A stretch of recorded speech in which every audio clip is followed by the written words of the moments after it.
முன்னாள் முதலமைச்சர் ஜெயலலிதாவின் மரணத்தில் தொடர்ந்து மர்மம் நீடிப்பதாக மத்திய அமைச்சர் பொன் ராதாகிருஷ்ணன் கருத்து தெரிவித்துள்ளார்.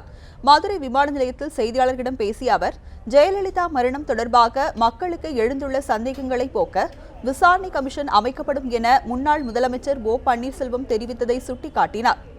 ஆனால் அவருக்கு பின்னர் முதல்வர் பதவிக்கு வந்த எடப்பாடி பழனிசாமி அது தொடர்பாக எந்த உத்தரவையும் பிறப்பிக்கவில்லை என்றும் அவர் குறிப்பிட்டார்.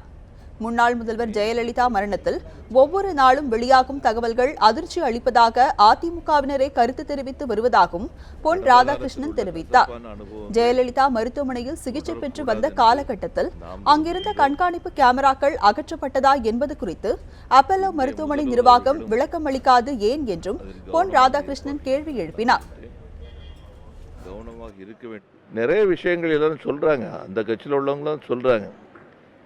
அது எதுவுமே வெளிப்படையாக சொல்ல மாட்டேங்கிறாங்க.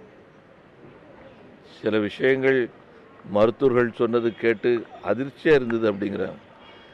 அவங்களுக்கு ஏற்பட்டக்கூடிய அதிர்ச்சி தமிழ்நாட்டு மக்களுக்கு தெரியணுமா வேண்டாமா?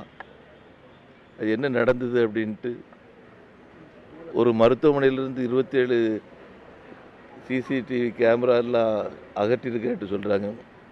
ஏன் அகற்றினாங்க அப்படிங்கிறத பற்றி சொல்லணும், அல்லது அகற்றினாங்களா அகற்றலையா, அந்த மருத்துவமனையிலிருந்தும் ஒரு அறிக்கையும் வர காலத்தில் எல்லாம் ஒரு மர்மமாகவே போயிட்டுருக்குது.